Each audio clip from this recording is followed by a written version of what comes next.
다 오셨어?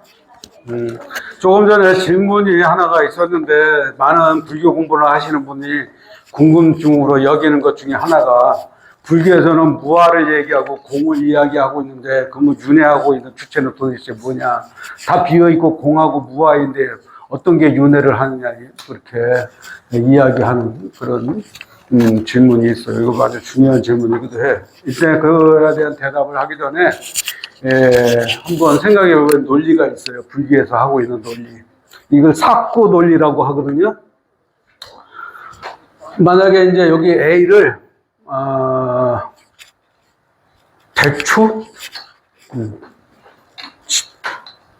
대추 C라고 하죠. 뭐. 대추 C는 대추이다. 이게 맞죠? A는 B다. 대추 C는 대추이다. 근데 대추 C는 대추가 아니다라고도 얘기할 수 있어요. 왜 그럴까요? C니까. 그리고 또 하나는 그게 땅에다 묻어서 키운다 하더라도 환경이 안 맞으면 발화가 안 되면 썩어버리고 없어져 버리잖아요. 이거 대추 C가 아닐 수 있어요. 그 다음에 또 대추 C는 대추 C이면서 대추 C가 아닐 수 있는 거죠. 아니야. 대추 C는 대추이면서도 가능성이 있죠. 대추가 될 수 있는. 근데 또 대추가 못 될 수도 있어. 썩어버리고 없어져 버릴 수 있고 환경이 안 맞으면 발화가 안 돼. 요번에 사막에서 그동안 오랜 세월 동안 생명으로 탄생되지 않다가 사막에 비가 오니까 나타난 고대 생명체들 있죠. 눈을 뜨고 깨어났어요. 몇천 년이 지났는데. 네. 그런 생명체들도 그거는 A면서 A는 그 고대 생명체는 고대 생명체이면서 환경이 안 맞으면 고대 생명체로 나오질 못해. 네. 대추도 대추 C는 대추이면서 대추가 아닐 수가 있어. 그리고 다른 말로는 다시 대추 C는 대추가 아니기도 하고 대추가 아닌 것도 아니다. 다시 긍정으로 돌아오는 거죠. 근데 이것이 삭구의 불교에서 생각하는 패턴에 불교를 공부하는 사람들이 불교가 어려워요, 힘들어요. 그래. 당연하지. 부처님은 어렸을 때부터 스승이 다 따로따로 있었어요. 천문학, 역사, 수학, 과학, 문학, 선생님들이 막 열 몇 명이 있었어. 그러니까 다 전문적인 지식을 배운 데다가 고행을 6년 동안 목숨을 바꾸는 고행을 했어.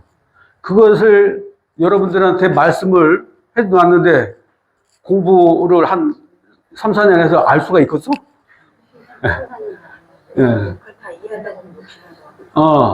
다만 우리는 부처님이 말씀하시고자 하는 핵심적인 어떤 추구, 방향, 메시지 이런 걸 받고 각자 자기가 받아들이는 그 영향력 내에서 부처님의 말씀에 대한 신뢰가 생긴다면 그분의 말씀을 더 공부하고 이해하고자 하는 것이고 또 세계적인 석학이나 지혜로운 사람들이 석가모니 부처님을 알고는 이 사회의 바른 방향을 제시하기 위해서 활용하기도 하고 이렇게 할 수도 있겠지요.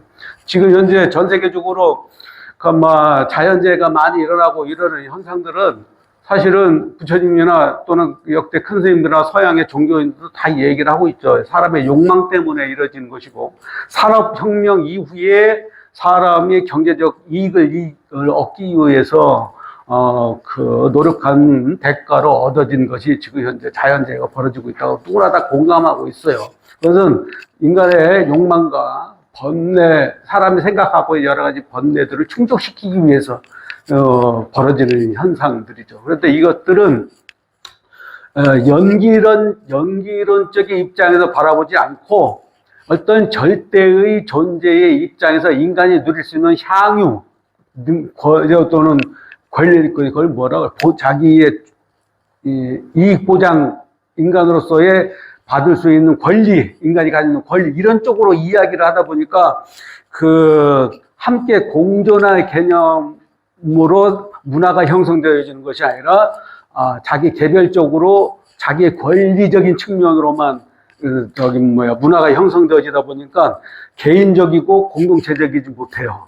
서양의 지금 필라델피아 대학의 샘 리차드 하는 그런 교수가 한국에 대해서 찬양을 하고 열심히 한국을 소개하는 한국 민족의 민족성에 대해서 설명하는 이유가 우리는 한국 사람들은 공동체적인 의식이 공업을 짓는 업에 대해서 아주 이해를 잘하고 있고 함께 공존하는 생각을 잘하고 있다는 것을 아주 민족적으로 굉장히 높이 치는 거거든요.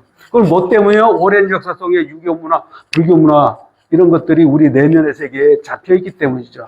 도덕성이라든가 윤리라든가 이런 게 우리는 이미 교육을 받았고 그 문화가 형성되어져 있어요. 그렇기 때문에 서양 사람들이 한국의 한류, 정이라는 단어를 쓰잖아요.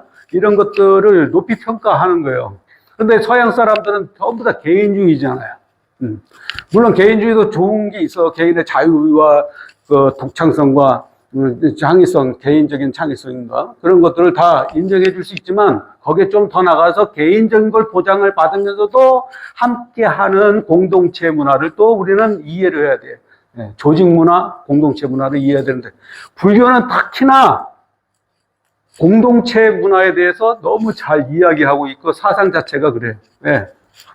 모든 건 다 인, 연, 과로예요.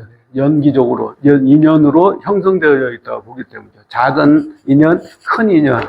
그래서 하나 가운데 전체가 함께 포함되어 있고, 전체 가운데 하나가 그 안에 포함되어 있다고 이야기를 하는 거죠.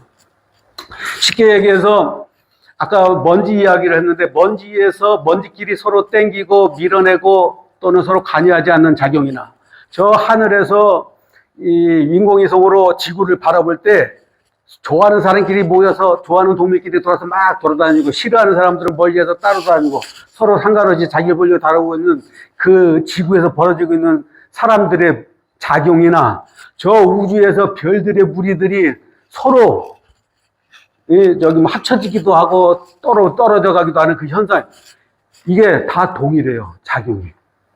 그리고 컴퓨터가 지금 발달하는 과정이나 사람의 뇌가 아까 상상계, 상징계 또는 절대계 또는 또 하나는 타의 의지에서 성품이 일어나거나 또 타에 의해서 정보가 들어와서 쌓이게 되면 자기 내면에 들은 정보로 이리저리 또 판단하고 이게 생각해 볼 수 있는 그런 능력을 갖는 것이라든가 그걸 자율 능력이라고 하잖아요. 그래서 변계 조집성은 자율 능력 같은 거야. 의타기성이라고 하는 것은 뭐 어린아이가 정보를 받아들일 때 그때는 상상계라고 해서 이때는 외부 정보를 입력한 대로만 그대로 움직여지고 그 외부에서 입력되어진 대로 그대로 움직여지다가 자율성을 주게 되면 변계소집성이라고 그러고 변계소집성을 뛰어넘어서 주변에 있는 상황을 원만하게 잘 조정하면은 우리는 원정실성이라고 그래요. 요번에 미국에서 AI, 우크라이나하고 러시아가 전쟁하면서 드론 전쟁, 또 최첨단 AI 전쟁이라고 그렇게 이야기하잖아요. 그래서 실험했던 게 하나 있어. 드론한테 어디 목표치를 정해놓고 공격을 하라고 했는데 드론이 거부를 했어요. 실제로 거부를 했다니까요. 왜냐하면 그걸 쏨으로 인해서 다른 피해가 생긴 걸 생각을 해서 거부했어, 명령을. 이것은 걔한테 자율 능력을 준 거야. 드론한테. 지금 미국에서는 이제 사람이 전쟁 안 하고 로봇이 전쟁하는 준비를 하고 있어요. 그래서 로봇한테 자율 능력을 줘. 주변 상황을 판단하는. 그런데 이 로봇이, AI가 가장 인간의 명령 체계를 거부할 수 있는 게 뭘까요? 원인이. 먼지. 그 다음에 습기. 이 먼지와 습기가 쌓이면 거기 들어가는 전기 신호가 바뀌어서 명령을 달리 받아들일 수가 있고 안에서 작용이 달리 나타날 수가 있어요. 사람도 정신이 건강하고 외부에서부터 몸 안에 있는 여러 가지 영양소가 골고루 잘 몸 안에 갖춰져 있을 때는 정상적인 생활을 해요. 근데 나이가 먹고 세포가 약해지고 영양소가 부족하고 이러면 그때부터 뭐가 생겨버리게? 치매도 오고 이상한 소리도 하고 질문과 다른 얘기도 하고 막 이래야 되잖아요. 똑같아. 사람이 지금까지 이념작용에 의해서 발달한 뇌구조와 신체 구조나 지금 AI가 발달하는 과정이 다르지 않아요. 이 자연계의 생명이 아닌 물질 세계가 서로 합쳐지고 멀어지고 관심 없이 지내는 거나 인간들이 저 우주에서 봤을 때 지구에 살고 있는 생명체들이 좋아하는 사람끼리 싫어하는 사람끼리 뭐 이렇게 서로 무관심하게 움직이는 움직임체나 이 변화 과정이 우주의 별들이 변화하는 거랑 똑같다. 변화 현상이. 그걸 불교에서는 그래서 그것을 인간적인 측면에서 좋아해, 싫어해 이렇게 표현하지 않고 호오평이라고 그럽니다. 댕기고 밀고 무관심하고 이렇게 표현을 한 거예요. 좀 더 근본적인 표현을 한 거죠. 자, 대추는 대추씨는 대추다. 나는 나다라고 얘기할 수 있어요. 근데 나는 내가 아닐 수도 있어요. 왜? 지금 현재 인연이 있을 때만 나라고 얘기해요. 여기도 동쪽이 어디죠? 여기도 동쪽. 성산일출봉을 동쪽이라고 그러죠. 네, 동남이에요. 성산일출. 근데 성산일출봉을 갔어. 거기 동쪽인가요? 또 다른 동쪽이 나오잖아요. 그 중심이고. 성산일출봉에서 동쪽을 봤더니 저 대마도 뭐 일본 쪽인 것 같아. 일본을 갔어. 또 동쪽이 뭐예요? 그럼 동쪽이 어디요? 동쪽을 찾을 수 있어요? 못 찾아요. 근데 우리는 동쪽이라는 단어를 쓰고 있어요. 그와 같은 것이 나예요. 우리가 서로 공유하고 인연 지어져서 서로 약속을 했을 때는 그때를 있다라고 표현을 해. 하지만 그 내면은 실제를 찾아보면 없다. 그래서 나는 내가 아니다. 동쪽은 동쪽이 아니다. 이렇게 표현할 수 있는 거예요. 그렇지만 내가 없는 건 아니냐, 지금. 인연체가 있을 때, 이 몸이 아직 그 세포들이 건강할 때 지금 존재하고 있잖아. 늙어서 아직 썩어서 안 없어졌으니까. 그래서 A는 나는 나이면서 내가 아니기도 한 것이죠.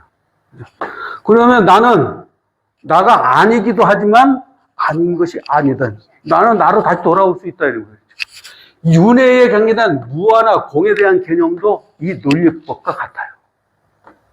나라고 하는 것은 무아이긴 하지만 지금 현재 인연되어져 있을 때는 이 현상을 주변 작용과 함께 작용을 해야 되는 것을 인정을 해야 하고, 하지만 현재에 작용하고 있는 인연의 작용들은 내가 이 인연의 작용에 힘이 끝나면 내가 있다고 얘기할 수 없어요. 그래서 내가 있다라고 하는 것이나 내가 사라지고 난 다음에 없다고 하는 그 양변에 치우치지 않도록 하기 위해서 중도를 말씀하신 거예요, 부처님은.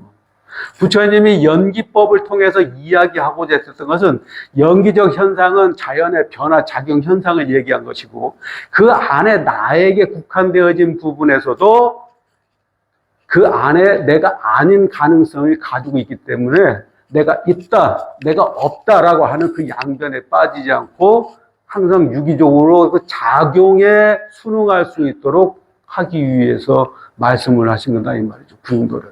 그런데 이제 공부를 잘못했다. 지금까지 공부를 하다 보면 처음에 우리가 불자들이 공부를 할 때는 없다는 얘기만 자꾸 들어. 이건 아니다, 저것도 아니다. 이런 없다는 얘기만 계속 듣는 이유가 뭐냐? 부처님이 그 5가지 방법으로 설법을 하셨다고 그래요. 89년 동안. 49년 동안 설법을 하셨는데, 오시로 나누죠. 화엄시, 화엄경을 설명했어요. 21일 동안 화엄경을 설하셔서 그걸 화엄시라고 그래요. 그것은 세상의 이 우주가 벌려지고 있는 그대로를 이야기하고 있는 것을 화엄시라고 그래요. 그 다음에는 아암시를 이야기했어요. 아암경 12년. 아암시는 뭐 때문에 이야기를 했냐면, 인간들이 선과 악을 구분할 수 있고 선한 삶을 살아서 공동체의 삶이 잘 어우러져 살 수 있도록 하기 위해서 선하고 악하고 선인 선과 악인 악과 인과응보에 대한 이야기를 한 거야. 그것이 이제 암경, 방등경이라고 하는 것은 왜냐? 깨달음에 대한 이야기를 하니까 그거는 무슨 수출간 스님들만 깨달은 거고 특별한 단체들만 특정 집단만 부처님이 되고 깨달음으로 가는가 보다 사람들이 생각하니까 누구나 할 수 있어. 그러면서 유마경도 얘기하고 여자들이 또 수행하면 깨달음을 얻을 수 있다는 승만경도 설하고 이걸 방등경이라고 그래요. 이 방등시를 8년 동안 설법을 하셔요. 그 다음에 뭐 선과 악, 인과응보나 남자 여자 이런 걸 떠나서 이 유상, 이 모든 것들은 다 유에 해당되어지는 있다라고 하는 개념 속에 사람이 빠져 있기 때문에 그 있다라는 개념으로 또 벗어나야 된다고 자유로운 마음을 갖게 해주기 위해서 하셨던 말씀이 반야부예요. 반야시. 그것이 21년 동안 지혜에 관계된 부분을 설명하신 거예요. 그 다음에 이제 모든 것들은 다 비어있고 공하다라고 하는 개념을 이해시키면서 현실적인 것도 같이 어우러서 말씀해 하신 것이 법화경이에요. 법화 열반시. 그래서 그걸 오시기라고 그래. 화음시, 아암시, 방등시, 반야시, 법화 열반시. 이렇게 5가지가 이렇게 돼요. 자, 다시 공부로 돌아가서 이제 눈과 물질 이 안식으로 자리 잡을 때 갑돌이와 갑순이로 잠깐 얘기를 하고 이야기를 할게요. 처음에 마을에서 갑돌이가 갑순이를 봤을 때는 별 개념이 없었어. 아, 그런 여자가 있는가 보다. 그런데 하루가 지나고 이틀이 지나고 버스를 타고 출근하고 퇴근하고 자꾸 보여? 이러면 뭐가 일어나요? 오원작용이 돼서 눈으로 자꾸 상대방이 들어. 처음에는 별 감각이 없는데 어느 날부터인가 그 여자 괜찮네 이런 생각이 마음속에 딱 감정이 패션 마크가 딱 들어오다가 그다음에 느낌표가 딱 왔어. 그 다음에 어느 정도 시간이 지나고 난 다음에 그분의 이제 옷 입는 옷 입고 다니는 모습, 그 다음에 피부, 걷는 모습 이런 것들이 보여. 이런 단계를 거쳐. 네? 오온작용이 일어나면 일어날수록 처음에는 거친 상대방에 대해서 정밀하고 미세하게 알아지지는 않아. 그런데 저 시간이 가면 갈수록 접하는 시간이 많아지면 보는 시간이 많아질수록 상대방에 대한 싫은 마음도 생기고 좋은 마음도 생기는데 이제 처음에는 상대방의 단점보다는 좋은 면만 보이고 자기의 마음속에 상대방을 바라보는 마음으로 좋은 감정들이 생기게 되지. 그러다 보니까 어느 날은 말도 시켜보고 싶고 어떤 좀 대화도 해보고 싶고 만남을 가지고 싶게 돼. 만남을 갖고 어느 정도 시간이 지나다 보니까 이제는 같이 살고 싶어. 같이 살고 싶은데 안 살아주면 그때 뭐가 생기는 거야? 뒤로 돌아서야 되는데 이 오온작용에 대해서 집착을 하면 그때부터 고통이 발생이 되는 거야. 스트레스도 생기고 스토커도 하고. 네. 이 오온작용은 누구에게나 일어나는 거예요. 그런데 거기에 집착을 할 것인가 집착을 하지 않을 것인가 개인의 역량에 달려 있어. 근데 현상세계에 대한 이해와 집착을 하지 않고 괴롭지 않는 방법을 선택하는 그러한 공부를 해야 돼. 근데 대부분의 사람들 오온작용이 쌓이게 되면 그 오온작용에 의해서 취하고 싶고 소유하고 싶고 하는 욕망이 싹트면 욕망을 통제하지 못해. 그 욕망을 통제하지 못하는 종류가 5가지라고 그래요. 인간에게는. 첫째가 색욕, 두 번째가 물욕. 물욕도 색욕에 들어요. 재물욕이라고 해요. 재물욕. 근데 수면욕, 식욕. 그 다음에 또 나이가 들어도 없어지지 않는 거. 명예욕. 남한테 인정받고 싶어 하는 거. 이 5가지를 오욕이라고 해요. 명예욕. 재색, 식, 수, 명이라고 부릅니다.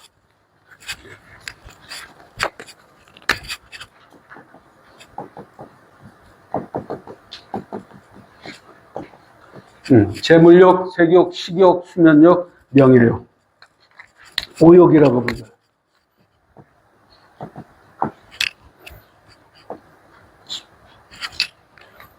다섯 가지 욕망. 이 5가지 욕망이 눈으로 보았던 거, 귀로 들었던 거. 그래서 귀도 음악을, 저 요즘에 이제 옛날에는 차 타고 다니고 그래도 음악을 전혀 차에도 들어본 적도 없고 음악을 안 들어보는데 이제 어느 날 유튜브 방송을 보다가 진공관 앰프가 너무 좋다고 하는데 싸길래 하나 사서 들어봤어. 어머나 이걸 들어봤더니 더 좋은 걸 들어보고 싶네. 이제 자꾸 그러다 보면 그 방송하는 사람들 보면 대부분 이렇게 저도 앰프를 여러 개 가지고 있습니다. 중국산 알리익스프레스용 싼 앰프가 싸서 사다 보니까 한 10개 갖고 있습니다. 이렇게 방송하는 사람도 있어. 왜? 듣다 보니까 자꾸 다른 것도 듣고 싶어. 부드럽고 고음 있고 또 상냥하고 또 막 저음이 풍부 여러 가지를 다 듣고 싶은 거야. 이게 오온작용이 쌓이면 쌓일수록 거기로부터 우린 자유롭지 못해. 근데 이걸 자유롭게 해주는 게 수행이래. 네, 이걸 자유롭게 해주는 거예요. 그래서 이것을 다시 우리는 오온작용으로 인한 집착의 마음이 너무나 많이 가득 쌓여있기 때문에 이걸 좀 정화할 필요가 있다. 그래서 아까도 초두에 전 세계적으로 종교 지도자든 뭐 사회 지도자든 지도자들이 스스로 자기 마음에 쌓인 그러한 오온작용의 업보들을 정화하러 스스로 원하지도 않는, 누가 지키지도 않는데 가는 나라가 우리나라가 가장 많다고 얘기한 이유가 그거예요. 스스로 정화하는 시간을 가져야 되는데 갖지 못하다 보면 어떻게 돼? 오욕에 다시 젖어버려서 제대로 그 역할을 못하기 때문이에요. 종교인들이 왜 독신을 고집하는지 아시는 분? 이것 때문이에요.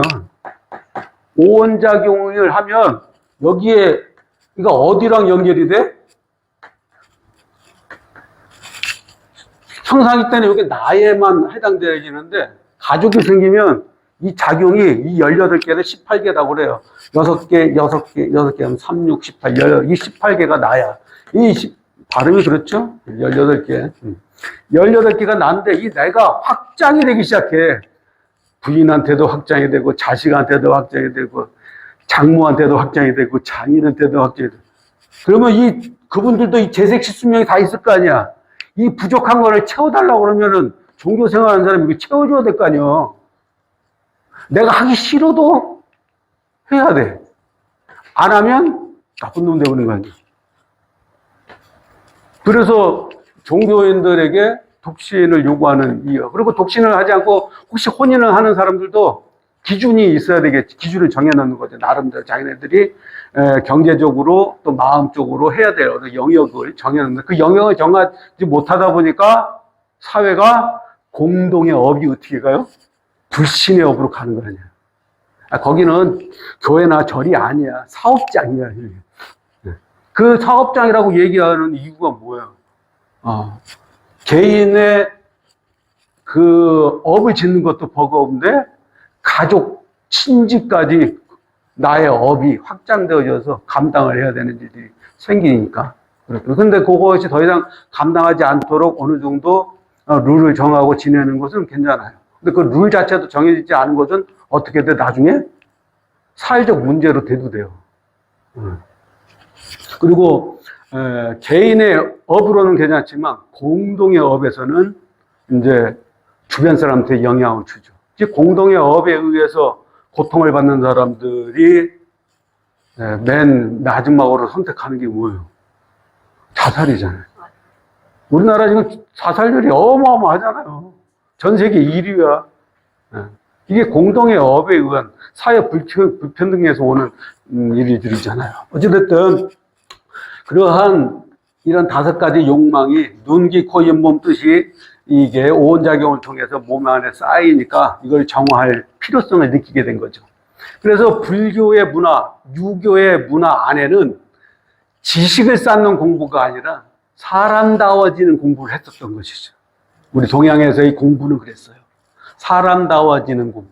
인문학 교육이 아예 처음서부터 발달되어 있던 게 동양의 문화예요. 그 동양의 인문학적 교육이 잘 배치되어 있는 데가 사찰인 것이죠. 그리고 그러면 이 외형적인 그런 마음의 외형적인 사찰의 구조보다 우리 내면의 세계에 갇혀져 있는 구조인 이 18개의 세계가 이 5개의 욕망으로 쌓여 있는 것을 정화하는 과정을 한번 같이 보도록 하겠습니다. 부처님이 깨달음을 얻고 난 이후에 맨 처음에 설법했던 게 뭐죠?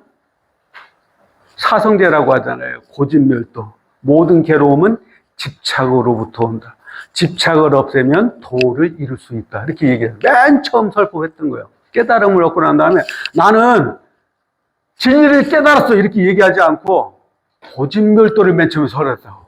아주 중요한 거기 때문에. 왜? 모든 존재가 다 사람뿐만이 아니라 나와 있는 이 세상에 나오는 모든 생명체와 무생물체까지 다 오온작용을 통해서 괴로움이 발생되니까 집착이 형성되어지게 되고, 그래서 집착을 피할 수는 없어. 하지만 집착으로부터 여유로운 운용, 작용을 하게끔 하는 능력은 우리가 스스로 갖출 수 있다는 거죠. 그래서 특히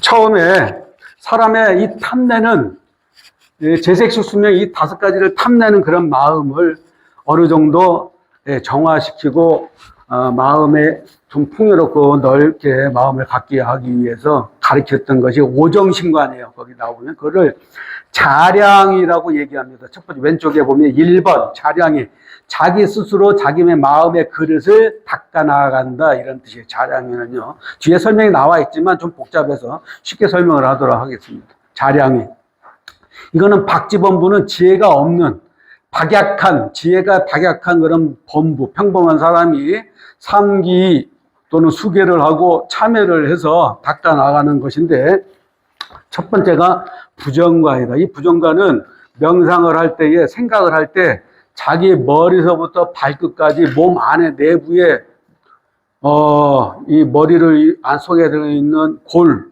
피, 그 다음에 코에도 보면은 뭐 콧물, 고름, 뭐 몸 안에 이렇게 타고 위에 가면은 여러분 그저 길에 가다가 저녁 때 누가 술 먹고 토해놓은 거 보면은 막 쳐다보기도 싫죠. 내면. 근데 여러분의 몸속에 갖고 다녀요. 몸속에 항상 갖고 다녀. 그리고 일정량은 천자에 항상 있어. 그걸 한번 생각해봐. 냄새나고 꼬리네. 꼬리는 그래서 사람을 옛날에 어른 선생님들이 이거를 오물주머니라고 그랬죠. 오물주머니. 천자. 이 몸뚱아리. 그래서 그 온갖 음식을 다 씹어서 먹지만 위를 통해서 창자에서 그런 걸 가지고 있는 걸 보는 거죠. 그래서 저 몸에도 뭐 여러 가지 실핏, 핏줄, 피, 고름 이런 것들이 몸 안에 있는 것을 가만히 앉아서 생각을 해보면 탐내는 마음이 어느 정도 좀 이렇게 수그러진다고 그래요. 그래서 자기 마음을 내가 너무 아름답다, 멋지다, 최고다 이런 개념이 조금씩 줄어들게 된다는 것이죠. 그 다음에 화를 잘 내는 사람 이런 분들은 자비관을 한다고 그래요. 자비를 살핀다는 부처님의 자비, 자애와 사랑을 살피고 또 다른 종교인들도 마찬가지예요. 자기가 믿는 종교 교주의 그 중세 사람들을 사랑하고 아끼고 보호하는 그런 마음들을 갖게 되면 이 화내는 마음이 좀 줄어든다고 그래요. 금강경 256페이지 보면은 어떻게 마음을 먹고 어떻게 마음을 항복받아야 됩니까? 라고 하는 그런 내용이 나와요. 제3품 256페이지 지나서 제3품 페이지로 따지면 대승의 올바른 종지 258페이지 258페이지 한번 중간까지 한번 읽어보겠습니다. 시작! 부처님께서 수고리에게 말씀하셨습니다.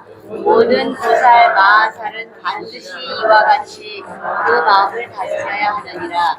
보살은 온갖 중생들의 종류인 알에서 태어나는 것, 폐에서 태어나는 것, 슬피에서 생기는 것, 변화하여 생기는 것, 형상이 있는 것, 형상이 없는 것, 생각이 있는 것, 생각이 없는 것, 생각이 있지도 않고 생각이 없지도 않은 중생들을 모두 무여 열반에 들게 하여 제도하겠다는 마음을 내야 한다. 그러나 이와 같이 헤아릴 수 없이 많은 중생들을 제도하지만 실은 제도된 중생이 없다고 생각해야 하느니라. 왜냐하면 수고리야, 만약 보살이 나라는 상남이라는 상중생이라는 상중력에 대한 상이 있으면 곧 보살이 아니기 때문에. 네, 참 잘하셨어요. 도장 하나씩 찍어줘야 되는데 도장이 없네. 마음의 도장을 찍어드립니다. 네, 거기 보면은 모든 중생을 무여열반에 들게 하지만 무여열반에 들게 했다는 마음을 갖지 않는다. 이 말은 다른 종교에서 얘기하면 왼손이 한 일을 오른손이 모르게 한다. 뭐 이런 내용과 같은 거예요. 내가 무슨 일을 했다고 해서 그것을 내가 했다고 이렇게 이야기를 하다 보면 오히려 공덕이 없어진다. 그런 말과도 같죠. 그런데 거기 보면 구류 중생이 나와요. 9가지 중생. 태어난 중생, 알로난 중생, 그 다음에 습기에서 난 중생, 몸이 변화해서 난 중생, 몸이 있는 중생, 몸이 없는 중생, 생각이 있는 중생, 생각이 없는 중생, 생각이 있는데 생각이 없는 중생. 이렇게 9가지 종류의 중생을 얘기했는데 이것을 그런 중생을 전부 다 내가 구제하겠다라고 하는 마음을 할 때 무여열반이라는 것은 번뇌를 남기지 않는 그런 세계로 인도를 한다 이런데 모두 함께 행복하고 괴로움이 없는 세계가 무여열반의 세계, 괴로움이 없는 세계로 인도한다 그러는데 옛날에 임금의 덕목이 뭐였지? 측은지심이라고. 측은지심. 우리가 내 자신에게도 아직은 내가 깨달음을 얻지 못하고 아주 괴로움에 쌓여 있고 아주 욕망에서 벗어나지 못한 존재임을 스스로 인지하고 알았을 때 나에 대한 측은지심. 중생에 살고 있는 모든 사람들이 서로 욕망을 따라 살다 보니까 지구와 환경이 나빠져 가고 있고 또 사람의 서로가 신뢰가 깨어져 가고 이런 것에 대한 세상에 대한 측은지심을 갖는 사람이야말로 정말로 공부하고 싶은 마음, 인격을 새롭게 변화시키고자 하는 마음이 생긴다는 것이죠. 그런 생각을 할 때 화내는 마음이 사라지게 됩니다. 화내는 마음이 줄어들거나. 왜냐하면 화를 내는 사람도 불쌍하게 생각이 들어요. 그 순간에 이 자비관을 하게 되면 화를 내는 사람, 욕망이 많은 사람, 나를 피곤하게 하는 사람, 이런 사람도 측은지심을 내가 마음속에서 갖게 돼요. 그리고 이제 지혜롭게 다음에는 그런 사람을 오온작용이 일어나지 않도록 피해. 어쨌든 접촉이 많으면 많을수록 번뇌는 저절로 생기는 거예요. 그 감당할 수 있을 만큼만 움직여야 되는데 우리는 업이 그렇지 못해. 감당하지 못하는 것까지도 말하고 생각하고 끼어들어. 제가 예전에 이 방송에서 뭐 이런 막 총무원장 재판하고 막 방송에서 안 좋은 소리 많이 나오랬잖아요. 근데 총무원장을 그냥 하는 거 아니야. 총무원장 하는 순간 아침 6시 출근, 저녁 9시 퇴근해야 돼요. 그걸 못하면 1년 못 견디고 다 나가. 어느 정도 사회에서도 사업을 하고 어느 정도 지위에 오르는 사람은 그 재산을 관리할 수 있을 만큼 부지런하게 움직여야지만이 그 회사가 유지되고 발전을 하지. 다 벌었다고 해서 놀러 다니면 망해, 금방. 마장 만나서. 그만큼 어느 정도 위치에 오른 사람은 생활이 아침형으로 바뀌어요. 그리고 그걸 감당할 수 있어야 돼. 그 스케줄을. 그 스케줄을 감당하지 못하면 그 부와 명예와 권력을 유지하지 못한다고요. 그래서, 스님도 저기 뭐 서귀포 시청 같은 데서 뭐 한번 조차 모임 하자고 모이면 정말 힘들어. 꼭 아침 7시에 모여서 밥 먹지. 그런데 그거를 그 서귀포 시청에 있는 그 뭐 시장님이나 아니면 뭐 국회의원이나 아니면 주변의 유지분들하고 같이 인연관계를 유지하면서 사찰을 운영하려면 그 시간을 맞춰야 운영이 되는 거예요. 그 위치에 올라간 것만큼 활동의 영역과 생각의 폭이 넓어야 그 위치를 유지하고 더 발전시킬 수가 있어요. 화내는 것도 마찬가지야. 어느 정도 마음에 자비스러움, 사랑심이 많은 사람일수록 좀 열등한 무리들이 나에게 다가오는 화에 대해서 대처할 수 있는 마음이 생겨. 똑같으면 거기서 싸움이 벌어지고 같이 화를 내는 거죠. 그 다음에 연기관. 이 연기관이라는 것은 어리석은 마음을 개선시켜줘요. 연기관이라는 것은 여러분이 지금 있는 이 위치에서 나와 함께 하고 있는 것이 뭐가 있는가 한번 생각을 해보세요. 지금 여기서. 맨 먼저 나와 함께 하고 있는 게 뭐죠? 나부터 좀 생각해봐. 내 생각, 내 몸, 내 머리칼, 내 머리칼에 끼진 꼰, 그 다음에 양말, 파란 옷, 노란 옷, 방석, 법당의 데코타일, 우러는 뭐 공기 안에는 뭐 수구도 있을 거고, 그 다음에 우리 연등. 이렇게 주변의 것을 차근차근 확대해서 생각해 나가다 보면 서로 연관되어 있다라고 하는 것을 알게 돼. 서로 다 연관. 그러면 당장 눈앞에 보이는 것만 가지고 판단하는 것이 아니라 주변과 작용되어지는 것을 이해할 수 있게 되면 어리석음으로부터 좀 더 지혜로운 사람으로 바뀌어간다 이 말이죠. 그 다음에 네 번째는 개차별관이라는 것은 각각 개별적으로 독특한 영역이 있는 것을 살펴보는 거예요. 고양이는 고양이대로, 개는 개대로, 딸은 딸대로, 아들은 아들대로 생각하고 움직이는 패턴이 다 틀려.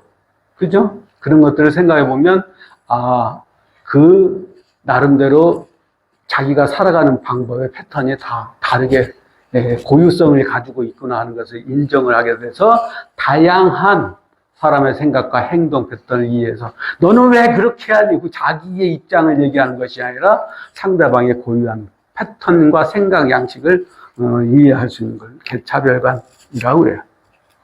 수식관이라고 하는 것은 아까도 가만히 앉아서 이렇게 가만히 있어서 아무 생각 없이 있는 것도 수행인가 명상인가 이렇게 질문하신 분이 있었는데, 가만히 있는 것은 번뇌예요.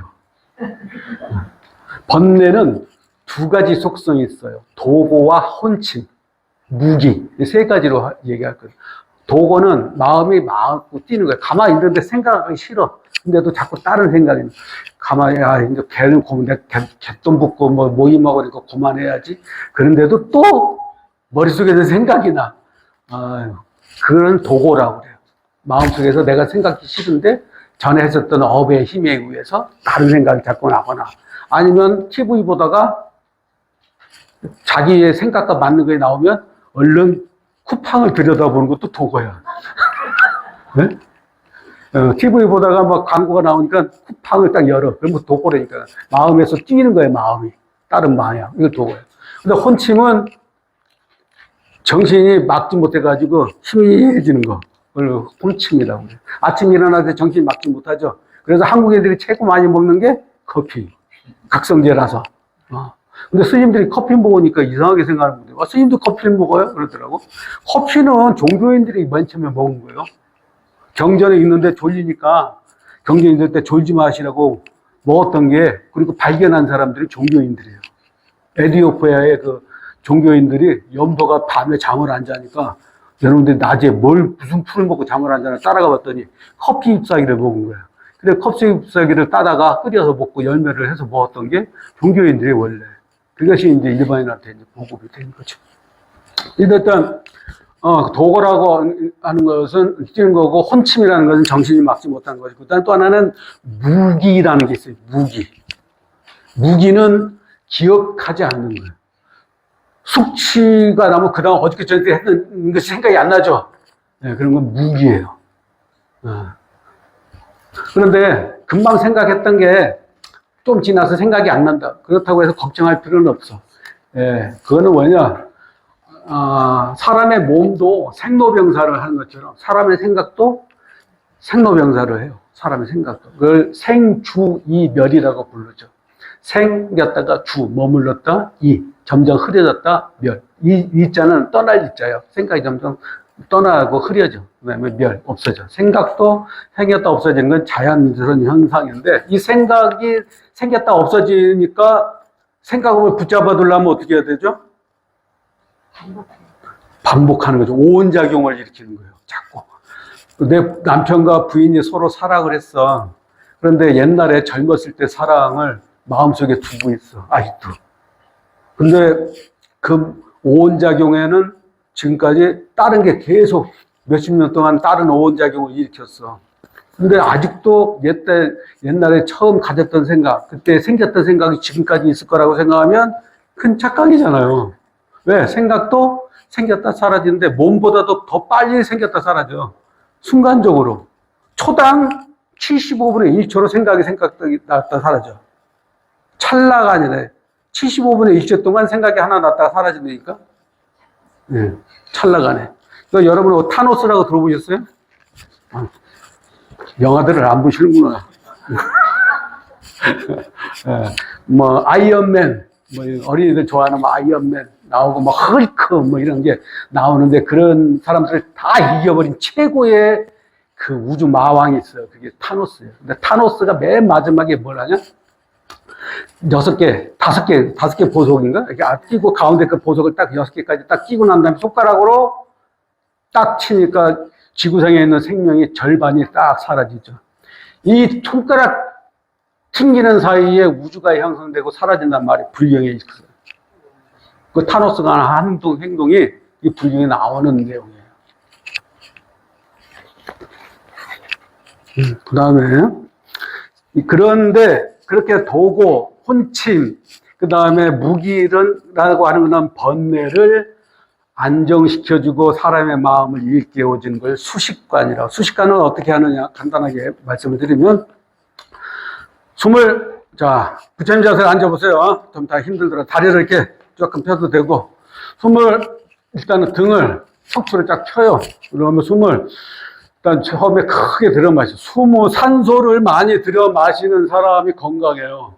우리는 산소에 의해서 살아가기 때문에. 그 수영 잘하는 사람도 바다에서 빠져 죽는 이유가 뭔지 아세요? 숨이 막혀서가 아니라 폐에 산소가 부족해서 죽는 거예요. 이 폐가 불의 역할을 하거든요. 불의 역할을. 그래서 숨을 크게 들여 마신 상태에서 숨이 많이 빠져나가지 않고 내뱉었다가도 금방 들이마셔서 폐에 물을, 공기가 계속 차게 만들어줘야 안 가라앉아요. 그런데 너무 자신있게 수영을 하다가 숨이 나왔는데 숨을 못 들여 마시잖아요. 그러면은 가라앉는데. 수영을 잘하는 사람도 그걸 두세 번 가라앉으면 숨을 못 쉬어서 폐에 공기가 없어서 무거워서 가라앉아서 죽는 거예요.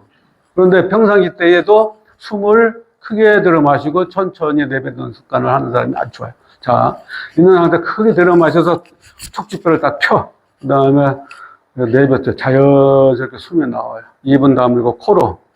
그 다음에 숫자를 세요. 한 번 들어 마시면 하나.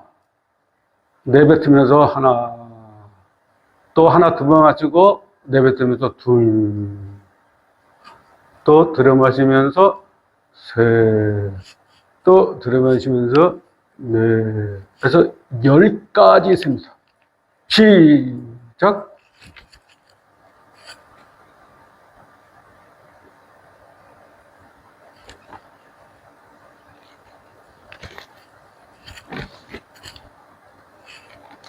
여기까지 다 쓴 사람은 손을 드세요.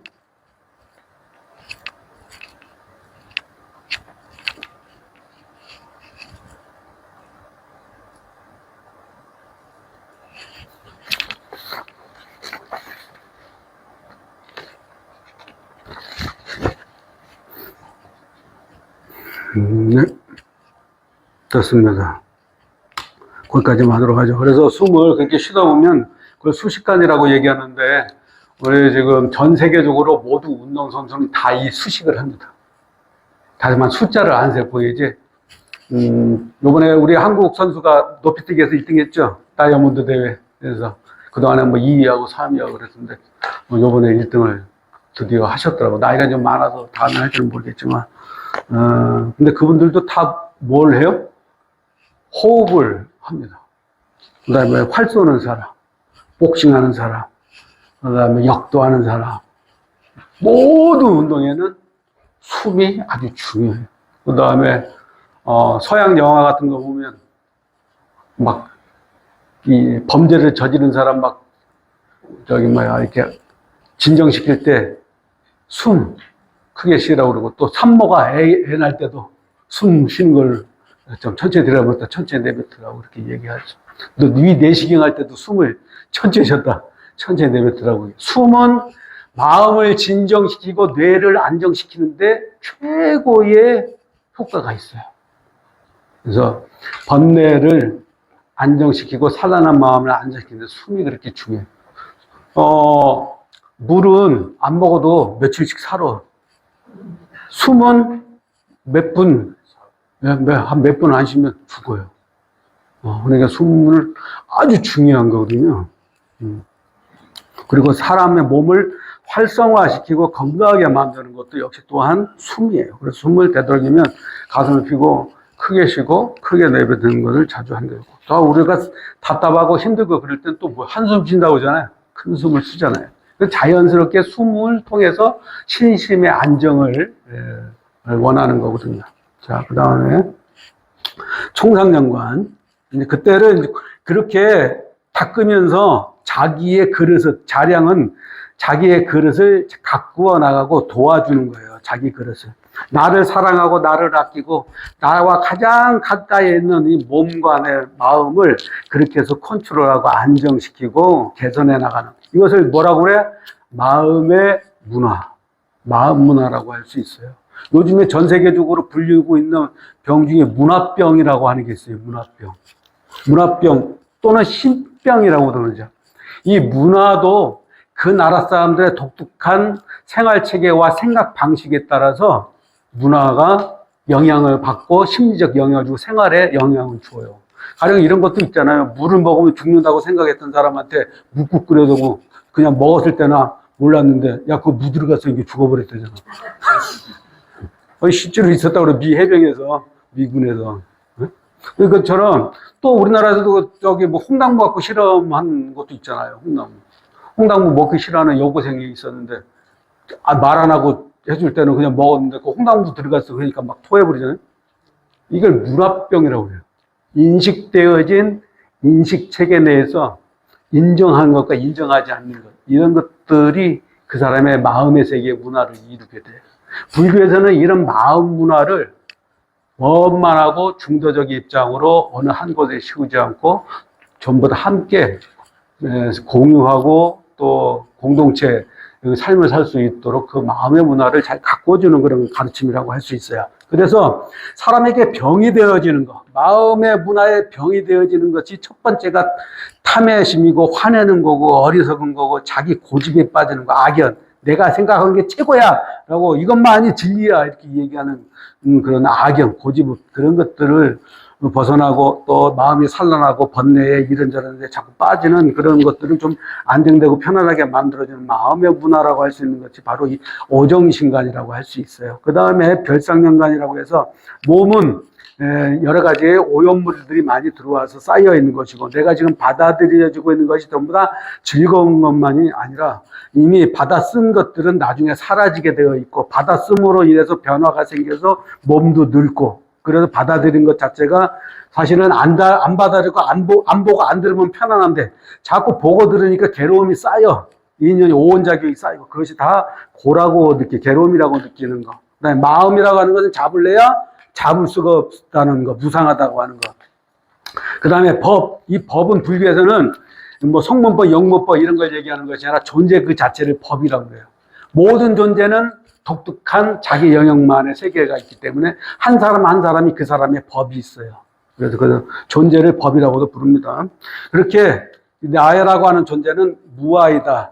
인연에 의해서 마치 동적이라는 단어는 있지만 동적을 찾을 수 없는 것처럼 나라고 하는 이름이나 나라고 하는 몸이라고 하는 것은 잠시 동안의 인연의 작용일 뿐이지 실제 하는 것이 아니다라고 하는 그런 생각을 쭉 같이 처음에는 따로따로 하다가 나중에 함께 네 가지를 같이 하는 것은 총상연관이라고 그래요. 따로 하는 것은 별상연관이라고. 그 다음에 그것을 오랫동안 지속해서 하다 보면은 그 마치 나무를 막 이렇게 비비다 보면 따뜻한 열이 나. 지금 몇 분 남았어요? 20분. 30분까지 끝내야 돼요?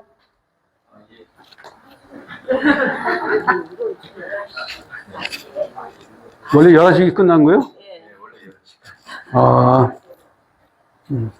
요거 그래도 해야지. 자, 거기 있는 것만 그럼 읽어보도록 하세요. 난유라는 것은 어떤 거냐면, 한 물건을 집착해 오래 가지고 있으며 열이 나듯이 사념처간이나 오정신간을 잘하면 마치 물건을 집착해 열이 나듯 법의 열이 난다. 법의 열. 이 마음이 정화되고 안정되어지는 열이 나요. 그걸 이해하게 된다는 뜻이에요. 이거는 해봐야 알아요. 해보면 저절로 자기가 느껴요. 신체적 변화, 정신적 변화, 건강의 변화 또는 심리적 변화를 스스로 체험하고 느낄 수 있어요. 이때를 뭐라고 하냐? 가행이라고 불러요. 왼쪽에 보면 2번 가행이라고 되어 있죠. 가행이는 더욱 힘써서 한다 이런 뜻이에요. 그 다음에 두 번째가 정이라고 해서 이 따뜻해진 것들이 그러니까 내가 지금 느낌이 내 체험적 느낌이 안 사라지고 사라졌다가 다시 생겼다 그러는데 안 사라지고 계속 지속되어지는 것을 정이라고 그래요. 작은 말로는 삼매가 이루어지는 것이죠. 뭐 호흡의 삼매가 이루어진다거나 부정관의 삼매가 이루어진다든가 서로 연결되어져 있는 것들이 쭉 함께 생각이 난다든가 이런 것이 쭉 지속되어지는 것을 정이라고 해요. 그다음에 이인이라는 것은 아주 뜨거워져서 연기가 처음 일어날 때 확신이 생겨서 내가 종교 체험, 수행의 체험이 확신이 드는 때를 인유라고 이렇게 얘기를 해요. 그래서 그 확신이 들면 오온작용이 너무 많이 그쪽으로 일어나서 이제 마치 나와 하나처럼 되어버리는 상태.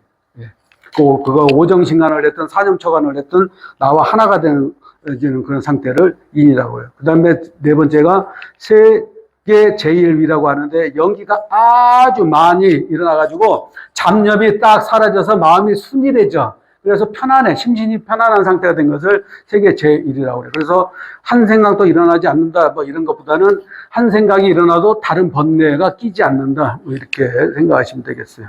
그 다음에가 이제 세 번째가 견도위라고 해서 이때는 병아리가 알 속에서 알을 깨듯이 나의 번뇌가 사라지고 나면 나의 순수함이 나와. 뭐라 그럴까.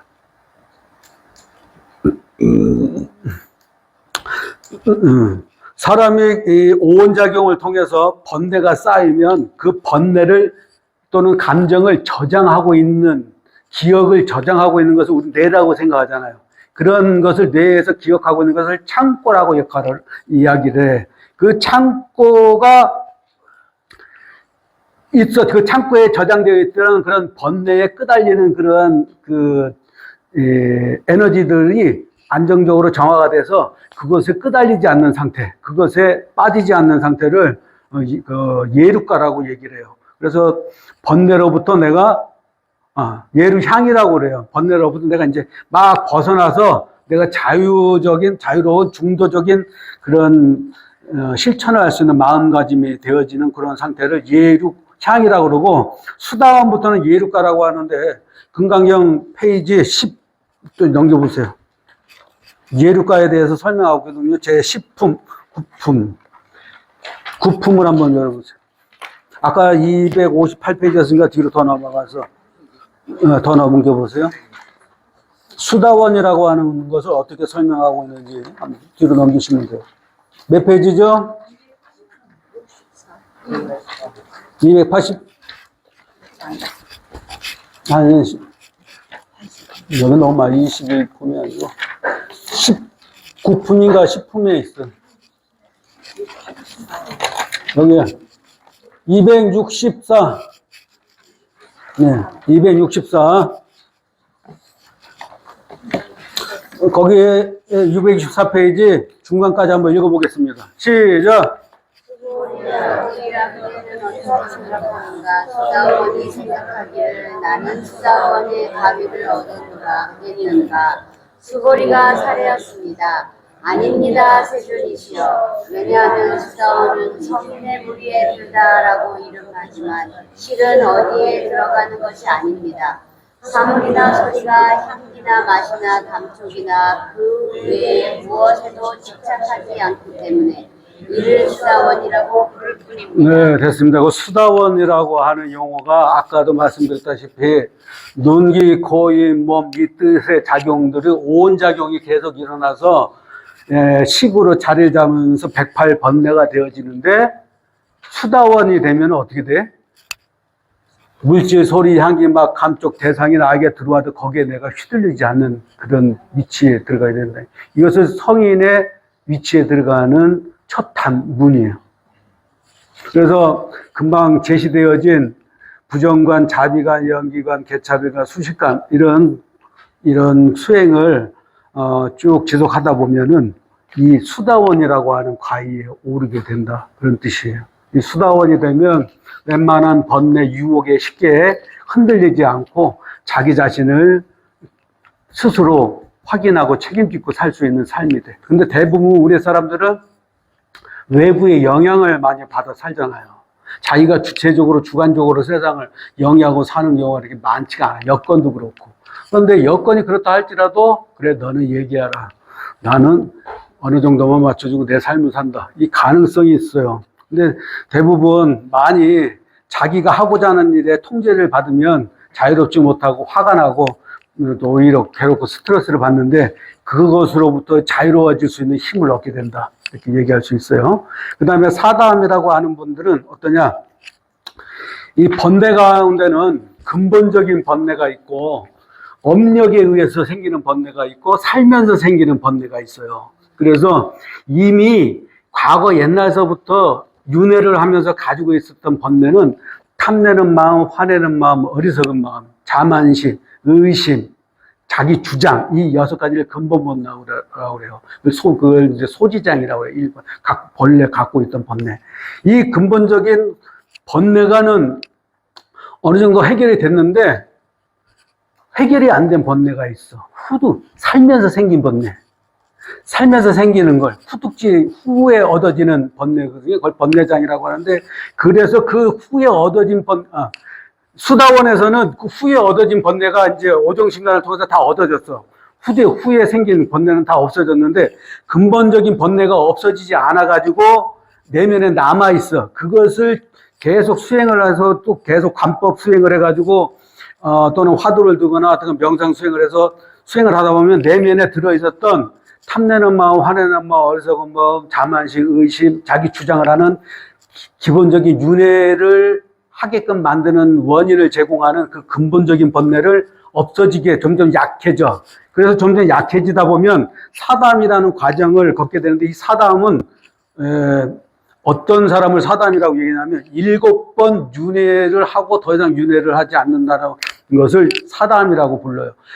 후에 중생세간 속에서 살면서 막 화내고 어리석었던 이런 것들은 수행을 통해서 없어졌는데, 내가 윤회하면서 가지고 있는 가장 근본적인 번뇌들은 아직 사라지지 않았어. 근데 이것이 어느 정도 수행하다 보면 조금씩 사라지는데, 어느 정도 사라졌을 때에 아직 남은 것 때문에 윤회를 하는데 7번 하는 걸 사담이라고 그래요. 그래서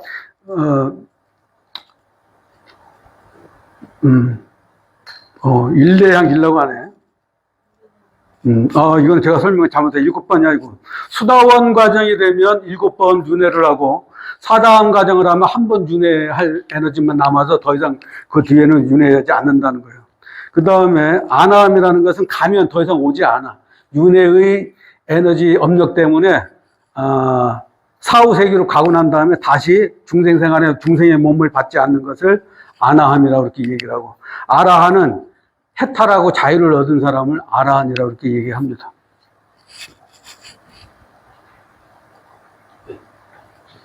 그리고 그 오른쪽에 보면 수다원 예류가에서 근본 번뇌 탐진치 만의견이라고 돼 있죠. 탐진치 만의 사견 이렇게 되어 있는데, 이것을 근본 번뇌라고 그래요. 이 6가지. 근데 이 근본 번뇌에서 생기는 5가지 견해가 있는데, 그것을 뒤에 나오는 5견이라고 부릅니다. 밑에 견치견, 개치견, 신견, 변견, 악견, 이 5가지 견해인데, 견치견이라는 것은 뭐냐면 옳은 견해가 한번 생기면 끝까지 그것이 옳다고, 그 틀린 건 아니야. 틀린 건 아니지만 그 옳은 것을 끝까지 관찰하고 집착하는 것을 견치견이라고 그래요. 저 화춘한 노래를 잘 흉내내는 사람, 그 사람 이름이 뭐죠? 김병철. 김병철이가 방송에 나와서 영어는 쉽다 뭐 이런 데서 이런 얘기를 하더라고. 서양의 영어로 된 속담 가운데에 있는 내용을 이야기하면서, 상대방이 잘못돼서 그 사람을 옳은 길로 인도해 주려고 이야기를 했는데 상대방이 안 바뀌어. 그러면 누가 바뀌어야 돼? 내가 바뀌어야 돼. 근데 견치견에 빠진 사람은 절대 안 바뀌어. 상대방이 안 바뀌면 나도 안 바뀌어. 그걸 견치견이라고 그래요. 그게 이제 근본 번뇌에 들어가는 거예요. 그 다음에 개치견. 이건 진정한 자유를 얻는 해탈도가 아닌데, 자기가 믿는 종교가 해탈을 하고 천국에 간다고 믿는 것, 그것을 개치견이라고 이렇게 얘기합니다. 신견, 오온작용을 통해서 만들어진 정보가 들어와서 내 마음이 형성되어지고 몸을 이루게 되면 이것이 영원할 것처럼 생각하고 이것을 아끼고 내 것으로 주관을 삼아서 다른 고집이 너무 다른 것을 인정하지 않고 자기 것만을 자꾸 고집하고 소유하려고 하는 것, 이것을 신견이라고 그럽니다. 그 다음에 변견이라고 하는 것은 어느 양단에 빠지는 것. 이것은 영원하다. 이것은 끝났다. 이것은 있다. 이것은 없다. 이것은 하나다. 이것은 둘이다. 이렇게 나눠서 얘기하는 그런 것들을 변견이라고 그래요. 어떤 양극의 주장을 하는 것, 양극에 해당되어진 것. 그다음에 악견이라는 것은 진리에 대한 잘못된 견해를 가지고 진리를 이야기하는 것, 그것을 악견이라고 얘기합니다. 가령 불교에서는 이 세상에 나와 있는 모든 존재는 연기론적으로 본다든가, 과학적으로는 무슨 진화론적으로 본다든가, 이렇게 사실은 실증적으로 우리가 이해되어 줄 수 있는 것 쪽으로 받아들이는 것은 좋은 정견이라고 할 수 있는데, 악견이라고 하는 것은 확인되어지지 않는 것, 그냥 강조해서 자꾸 상대방에게 억지로 합리적이지 않은 것을 합리적인 것처럼 자꾸 얘기해서 이해시키려고 하는 이런 걸 악견이라고 얘기해요. 우리가 살고 있는 시대는 어찌됐든 옛날에 초월적인 그런 힘이 있다고 믿었던 그런 시대가 있었기도 하고, 또는 그런 초월적 시대를 지나서 합리적으로 추론을 해서 현상 세계를 파악하고 인생을 생각하는 합리적 시대가 있었어요. 그 다음에는 그런 합리적 시대를 뛰어넘어서 과학적으로 증명이 가능하냐 안 가능하냐 뭐 이런 과학적으로 증명하는 그런 시대가 있었고, 지금은 빅데이터 시대라고 그렇게 얘기를 해요. 모든 게 다 인터넷에 들어있고 컴퓨터만 잘 활용을 하면 모든 정보를 다 누구나 다 공유할 수 있는 그런 빅데이터 시대에 살고 있어요. 여러분의 빅데이터는 지금 어디에 있어요? 마음 안에, 정보 안에 들었어요. 여러분의 마음 속에 들은 창고 안에 태어나서부터 지금까지 경험한 것들이 다 안에 다 저장되어 있어요. 그리고 또 여러분의 유전자를 통해서 여러분의 아버지, 여러분의 어머니가 경험한 것도 유전자 안에 그대로 다 정보가 들어있어요. 여러분의 할머니, 할아버지 것도. 그래서 나도 우리 가족의 빅데이터야. 그 다음에 내가 경험한 것까지 물려준 것이 어떤 거야? 내 후손들을 내가 낳게 되면 그 순간 전에 체험되었던 모든 정보들이 다 그 아이한테 들어가니까 그 아이는 빅데이터를 옮겨받는 것이죠. 그래서 그 빅데이터에는 그 가족만에 갖고 있는 전통과 문화가 있어요. 심성도 있고. 그래서 옛날에 우리는 뼈대에 있는 집안이라고 그런 얘기 하잖아요. 그리고 우리 집안에는 어떤 집안이야, 말. 어디다 갖다 대. 뭐 이렇게 막 얘기하고 싸울 때 막 얘기하고 하는 이유가 현상으로 벌어지는 문화가 있는가 하면 그 사람 마음과 정신 문화가 있어요. 그런데 그 정신 문화를 잘 가꿔주는 가르침이 불교의 문화에 들어있다는 것을 오늘 여러분에게 말씀드리고자 이 이야기를 하게 된 겁니다. 나무 하나를 봐도 그 나무가 자란 모습을 보면 환경이 좋은 데서 자란 나무구나. 자라면서 뭐 가지가 꺾이고 나무가 쉬고 뭐 이런 그런 좋지 않은 환경에서 자랐구나. 이런 걸 알 수 있듯이 사람도 행동이나 말을 하고 그 다음에 그 행동, 진행되어지는 삶의 패턴을 보면 그 사람의 마음이나 그 집안의 그 만들어진 그 사람의 문화를 알 수 있어요. 그래서 간혹 가다가 이제 지나가는 얘기로 스님들한테 물어봐. 스님, 저 뭐 좀 보러 왔는데 스님은 다 알죠? 뭐, 저 어때요? 그리고 물어보는 분들이 있어. 나는 모른다고 얘기해요. 근데 대부분의 사람들은 스님은 딱 보면은 신도님들이 지금 마음 상태가 어떤지, 어떤 공경에 처했는지 안다고 생각하는 분들이 있잖아요. 근데 그건 스님만 아는 게 아니야. 여러분들도 알아요. 그 사람의 얼굴 표정, 지금 옷을 입고 온 모습, 그 다음에 피부 또는 말할 때에 말하는 모습, 이런 걸 보면 불안하구나, 안정되어 있구나. 이런 것들을 대충 알잖아요. 그 정도인 것이지, 딱 봐서 아는 것은 깨달은 사람은 알 수 있겠지만은, 깨달지 못한 사람은 평상시에 느껴지는 것으로 여러분이 아는 것만큼만 아는 것이다라고 얘기할 수 있겠어요. 그것을 우리는 뭐라고 불러요? 그것도 일종의 마음의 문화라고 이야기할 수 있는, 마음 문화가 얼굴로 보이고 눈빛으로 보이고 옷으로 보이고 행동으로 보여지는 것이죠.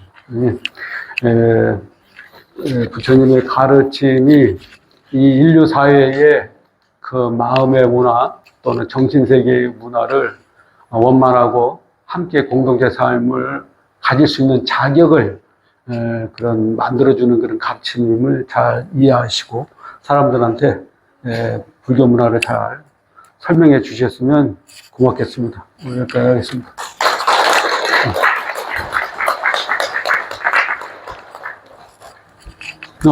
아까 수다원, 사담, 아남에 대한 그 윤에 대한 부분은 스님이 다시 수정을 했죠?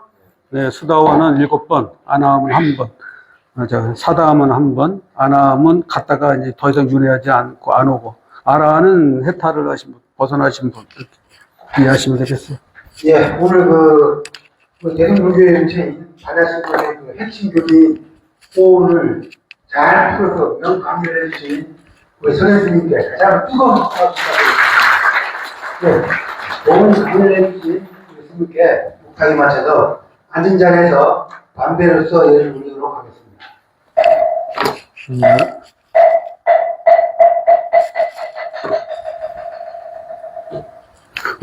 혹시 또 모르니까, 이왕 늦은 거 궁금하신 분, 뭐 다른 거라도. 예, 말씀하세요.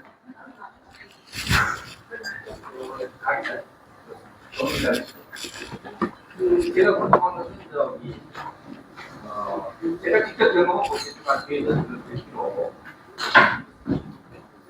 돌아가신 분이 뒤에 있는 가족에게 빙이 예, 해가지고 뭐 똑같은 말을 쓰라 예, 이런 얘기를 들은 적이 있습니다. 예. 그거하고 영어하고 관계가 있는 거지. 불교에서는 영혼을 인정하지 않습니다.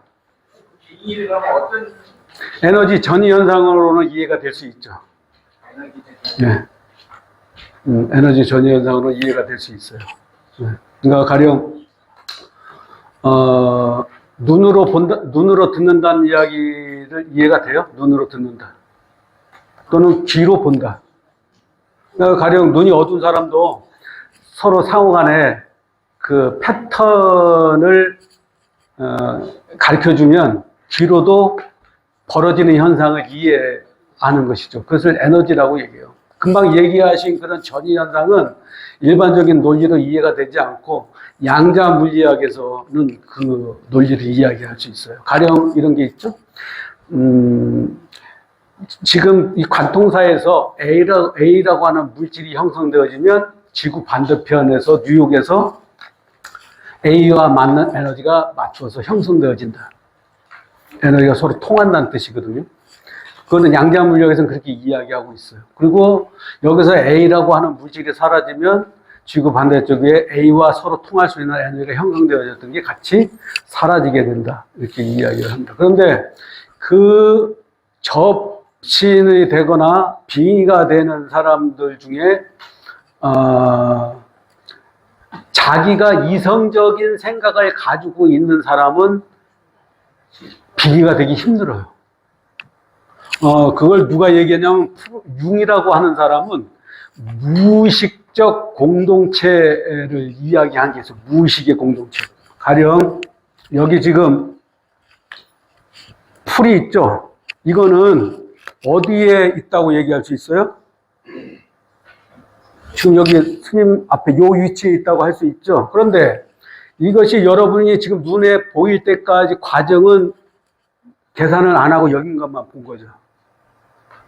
여러분의 눈에까지 얘는 지금도 자기 빛과 에너지를 계속 바깥으로 발산함으로 인해서 여러분의 눈에까지 이 에너지가 가서 닿은 거예요. 그죠? 앞에 있는 사람은 이게 빛이 순간순간 이 안에는 먼지가 있고 이 빛이 먼지에 투영이 되어서 순간순간이 가서 앞에 계신 분의 눈에 비치게 되고 저 뒤에 계신 분들은 이 빛이 거기까지 전달이 되어져서 순간순간에 먼지를 통해서 눈에 가서 비춰서서 이게 보이는 거죠. 이것을 변재성이라고 불러요. 변재성. 이걸 풀인데 딱 풀에 변재성이 있어요. 모든 물질은 변재성이 있는데 그러면 이것이 지금 여기 뒤에 있는 사람들에게만 이 변재성이 퍼지는 것이냐? 그렇지 않아요. 여기 있는 빛은 저 바깥에 지속적으로 얘가 이 에너지가 다 사라질 때까지 계속 이게 퍼져가고 있는 거예요. 여기 계신 보살님도 에너지가 계속 퍼져나가고 있고 나도 계속 그 에너지가 퍼져나가고 있고 모든 세상에 나오는 힘인체 다 에너지가 퍼져나가고 있어요. 변재성이라고 그래. 이 변재성이 공유되어진 에너지가 있어요. 그 공유되어지는 에너지를 받아들이는 사람을 빙의한다고 얘기를 해요.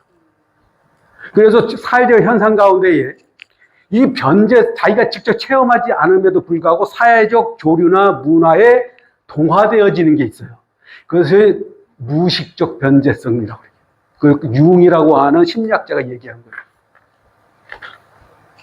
우리가 생각하는 빙이라고 하는 것은 현실적 지금 현상세계 내가 지금 얘기하고 이런 그런 현실의 저거하고 육군작용에 의해서 나타나는 것이 아니라 육군작용이 내면에 저장되어진 것이 그 저장되어진 안에서 변재성을 가져. 마치 미로공원 가보신 분. 미로공원에 가서 딱 서 있으면 유리가 여기 이렇게 거리 이렇게 많이 이렇게 있다 보니까 내가 서 있으면 그 유리 사이로 사람이 내가 어마어마하게 많이 보이잖아요. 계속해서 번져. 그렇기 때문에 눈, 귀, 코, 입, 몸으로 이 딱불에 대한 정보가 내 머릿속에 들어오면 안에서 얘가 수없는 안에 있는 정보와 다시 교류를 하면서 나와 상관없이 내 내면의 머릿속에서 계속해서 수많은 가능성의 생각들을 계속 만들어. 그 활동을 뉴런 활동이라고 그래요. 뇌의 생각을 일으키게 만들어지는 그 물질을 뉴런이라고 하는데 그게 끊임없이 전기작용을 일으키면서 계속 거울에 이렇게 서로 비춰주면서 여러 정보가 확산되어지는 것처럼 얘도 끊임없이 뇌 속에서 확산이 되어지면서 잠재의식으로 자리를 잡아요. 그 잠재의식 안에 그를 전부 다 함께 가둬서 보관하고 있는 창고를 불교에서는 제8식 아레아식이라고 이렇게 이야기를 해요. 창고의식이라고. 그런데 이런 창고의식 세계까지 막 현재 의식, 기도를 하거나 명상을 하거나 막 주문을 걸다 보면 현재 의식, 눈, 귀, 코, 입에 지금 현재 작용하는 의식은 멈추고 내면의 세계의 그 변재성 안에 들어가면 거기서 에너지가 교차를 해요. 그때 그 변재성에 통하는 사람은 빙의라고 이야기할 수 있겠죠. 그런데 진짜 빙의가 아닌데도 흉내를 내는 사람들이 있어요. 그건 가짜 빙의예요. 진짜 빙의는 이 현재 의식이 없어요. 그 내면에, 근데 그 예전에 그 유명한 무당들 그런 사람들 보면은 뭐라 그럴까, 그 빙의된 상태에서는 제정신이 아니지 자기라고 얘기할 수 없어요. 그 다음에 영혼, 불교에서는 아까도 말씀드린 것처럼 정보가 쌓여서 마음이 만들어지고 그 마음이 내면의 씨앗에 저장이 되어져서 그것이 원자와 같이 합쳐져서 에너지를 형성함으로 인해서 다른 물질과 합쳐서 새로운 몸을 받는다고 생각을 하는 것이죠. 그 영혼이라는 것이 있어서 거기에 영혼이 그 에너지, 내가 했었던 말과 행동과 그 기억의 에너지들이 남아서 영혼이 따로 다른 곳에 간다고 그렇게 생각지 않아요. 왜냐하면 이제 일종의 영혼을 설명할 때 혹시 영혼에 대한 질문을 이렇게 해볼 수 있죠. 영혼은 아는 능력이 있습니까? 없습니까? 영혼이 아는 능력이 없다면 멍청한 거라서 나랑 상관이 없을 거 아니에요. 영혼은 밝고 빛나고 아는 능력이 있어야 될 거 아니에요, 영혼이. 그러니까 나를 끌고 다니고 영혼이 나를 대신해서 생각도 하고 내가 들은 것도 이해해서 저장하고 할 거 아니에요. 그럼 영혼은 아는 능력이 있잖아요. 그러면 아는 능력이 있다면 영혼이 몸 바깥에 있어요? 몸 안에 있어요? 몸 안에 있죠? 그러면 아는 능력이 있는 그 영혼은 몸 안에서 무엇을 봅니까? 안을 봐요? 못 보잖아요. 그래서 영혼이라고 하는 것이 내 안에 있다라고 한다고 그 아는 능력이 있다면 내 몸 안에 벌어지는 현상 세계를 봐야 되는데 못 보면 있다고 얘기할 수 없다고 얘기하는 거죠. 불교에서 영혼을 부처님은 영혼을 인정하지 않았어요. 식이라고 하는 것은 사물과 사물이 서로 부딪혀서 인연관계 속에서 발생되어지는 그 상호작용에 의해서 생기는 거예요. 식이라고 하는 것은. 그리고 그 식이 상호작용에 의해서 이루어진 에너지가 그 창고 역할을 하는 곳에 저장이 되어졌다가 내가 죽고 나고 몸뚱이가 사라져도 그 에너지체가 원자와 함께 남아있다가 흩어지면 다 사라지면 괜찮은데 다른 에너지를 불러. 그래서 물리학자들이 얘기할 때 원자는 그 자리에 가만히 있는 것이 아니라 주변에 항상 영향을 주기도 하고 받기도 한다고 그렇게 얘기를 해요. 그래서 동티 나는 것도 수제식 화장실에서는 동티 안 나요. 거기에 오래 머물러 있지 않기 때문에 다 배출돼서 나가기 때문에. 근데 옛날 집 화장실에 오래 머물면 똥 같은 게 이렇게 오래 머물러 있을 때는 그것이 머물러 있으면서 에너지가 모여, 주변에 에너지들이. 그래서 사람의 에너지보다 그 에너지가 더 강한데 거기 가서 고치고 하다가 그 에너지에 내가 더 약해서 내 에너지가 흩어지면 내 몸이 아픈 거예요. 즉 에너지와 에너지를 충돌됐을 때 나보다 더 강한 에너지를 만나면 사람이 다쳐요. 그래서 동티가 나는 지역에 가면은 오래된 화장실이나 화장실 고치다거나 아니면 나무, 큰 나무를 벤다든가 오래된 바위라든가 이런 오래 한 곳에 오래 머물렀던 것이 에너지가 응축되어 있던 것이 나보다 더 강한 것을 만났을 때야. 그런데 동치를 예방하는 방법이 뭐예요? 가서 망치로 때리는 거예요. 미리. 아니면 쌀이나 팥이나 이런 걸 미리 때려서 그 기운을 흩어놓는 거예요. 뭉쳐있는 에너지를. 즉, 이 세상에 나와 있는 모든 존재도 에너지에 의해서 이루어져 있고, 또 우리가 변화되어 가지고 에너지에 의해서 변화가 돼. 지금 현재의 인간의 종류는 이 수없는 사람의 생각으로 미칠 수 없는 그 긴 시간 속에서 일부분이에요. 지금 인류가 현재 살아있는 것. 그리고 지금 현재의 현생 인류 이전에는 다른 형태의 생명체가 이 지구에 살았어요. 그 지구의 형태에 남아있는 생명체는 산소가 가스였어. 지금은 탄소가 너무 많이 배출돼가지고, 대기가 지금 열을 많이 방출시키고, 지구가 온난화 원인이 탄소라고 얘기했는데, 과거의 생명체, 지금의 인류가 아니라 과거의 생명체가 사라져서 죽었을 때는 산소가 가스였기 때문이었어요. 그래서 그때는 회색의 엽록소를 가지고 있는 엽록소를 가지고 있는 물질에 의해서 생명이 탄생되어졌어요. 그 회색의 엽록소를 가지고, 그 EBS 과학방송에 나온 내용이에요. 제가 그냥 하는 얘기가 아니고. 그 회색의 엽록소를 가지고 있는 생물체에 의해서 생명이 탄생되어졌다가 산소가 과다하게 많아짐으로 인해서 녹색의 엽록소가 생기고 과다하게 많아지면서 산소가 발생되어지면서 회색의 엽록소에서 만들어진 생물체가 소멸됐어요. 그 다음에 이제 지금의 녹색의 엽록소를 가지고 있는 그러한 존재에 의해서 산소가 발생되어지면서 지금 현재 사람이 나왔는데, 방송에 가끔 와다 보면은 유튜브 여기 하도 많이 나와서 가짜도 많지만 실제로 나왔는 중에 하나가 뭐였냐, 뉴욕의 텍사스 지역이라고 하는 지역에 5억 년 된 망치에 순도 93%짜리 망치가 발견됐어요. 화석으로 5억 년 된 망치. 그러니까 지금의 인류만 사람들은 생각을 해. 지금의 문화, 지금의 형태로만 생각을 하지만 불교적 개념으로 보면 그 이전에도 인류가 이 지구의 환경이 이렇게 인류가 살 수 있게 되기 이전에도 다른 존재가, 우리와 비슷한 존재가 살았다는 얘기도 같은 환경 내에서. 저기 마치 오염돼 버린 산에 반딧불이 안 보이다가 그 산의 공기가 정화되고 나면 다시 반딧불이 나오는 것 같은 것이죠. 지금 지구에는 크레디터라고 하는 게 1700개가 있어요. 여러분 방송에 보면 우유 딱 떨어지면 떨어지는 것과 함께 옆에 있는 물결이 확 이렇게 올라오는 거 있죠. 그걸 크레디터라고 그래요. 근데 그런 크레디터가 1700개가 있어요, 지구에. 근데 그게 우주에서 날아온 별이 유성에 와서 부딪혔을 때 생기는 거거든요. 근데 그게 한번 떨어지면은 2만 년 동안 지구에는 생명이 살 수가 없어요.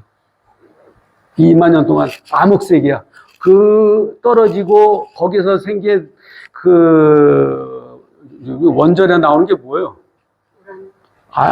요새 방사능, 그 다음에 거기서 나오는 먼지, 가스, 이게 지구를 전체를 덮어서 생명이 살 수가 없어요. 2만 년 동안. 그리고 다 소멸했다가 다시 이게 정화되면 그 안에서 다시 인연의 조건이 맞으면 다시 생명이 탄생돼서 다시 문명과 문화가 형성되어지는 것이죠. 그래서 중생의 업력에 의해서 지옥도 새기고, 중생이 이런 아까 가르쳐준 수행을 통해서 공부를 하면 지옥 갈 중생이 없어. 다 업이 개선이 되잖아요.